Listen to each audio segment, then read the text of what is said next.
You know, this really grinds my gears. What do you notice as you watch this?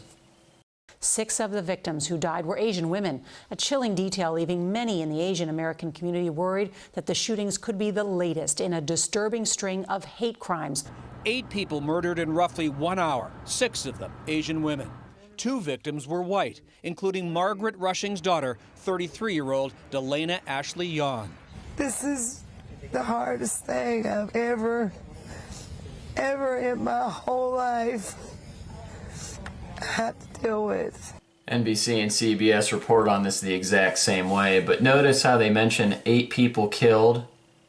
Have to point out that 6 of them were Asian women. And then in an interview in the last one, it shows a white woman talking about her daughter that passed. No mention of the 8th victim, which I'm willing to bet was a man. And this doesn't just apply to CBS and NBC. You notice here in the New York Post, they mention 8 women that were killed, specifically of 11. No specific mention of any of the other victims, which probably safe to assume, in this case, were men. I did notice in some articles, though, they will mention young children, but they will never mention men as victims specifically. The Washington Post even gets on it and kind of steps on their own foot. Here, they mention that nearly 250 women have been killed since 2015. But here, they mention 1,000 people a year have been killed since 2015. Okay, if that's the case, let's do a little math to see how much women are affected in police shootings. Okay, we're going to add up total numbers here from the Post article. 994, 962, 986, 991, 1,004, last year 463. And our total is 5,400 on the money, and that's in a total of 5.5 years, shown here with their numbers. Okay. So same date, same month as the Post article. So per year of 5.5, we have 981, which comes close to the average, as we see here with all the years that they note. But 250 of those people were women. Okay. So our total again, by that 5.5 on the year, we had 5,400. So nearly 250, so we'll just say 250 for math's sake. So of those 5,400, 5,150 were men of the 250 that were women. Interesting.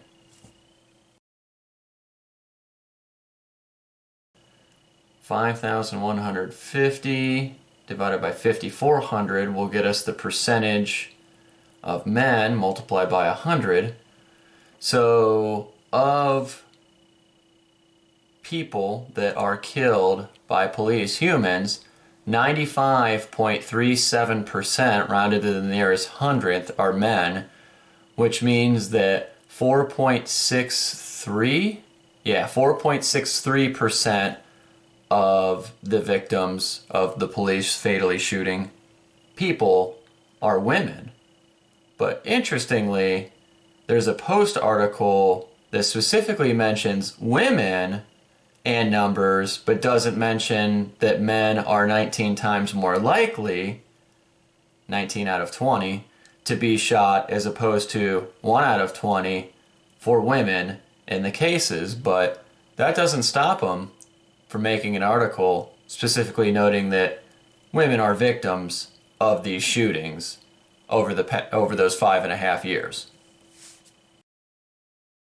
Notice something here? 6 minors.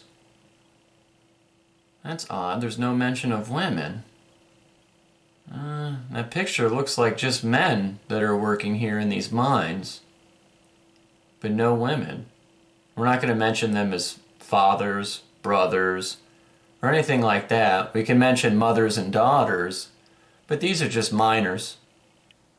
I guess they're just disposable. They don't really matter. So why even note them as something unique? Here's a more recent article that really exemplifies how disposable men are. Again, 10 killed in gold mine collapse in Africa. 10 people were killed in a gold mine. Okay.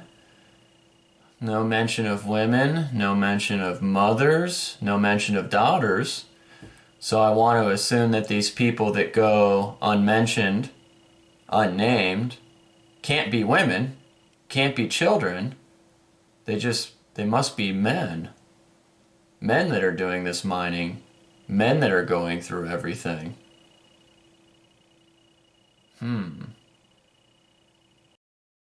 So I guess with this short video, I'm just trying to stress, not only does society and most of the mainstream media put women on a pedestal and specifically note them in times of tragic events, but as a result, it makes men look way more disposable and as they are supposed to be forgotten, not cared for, such as the deaths of those mine workers that we noted there. So thanks for watching, and do note as always, no women or puppies were harmed in the making of this.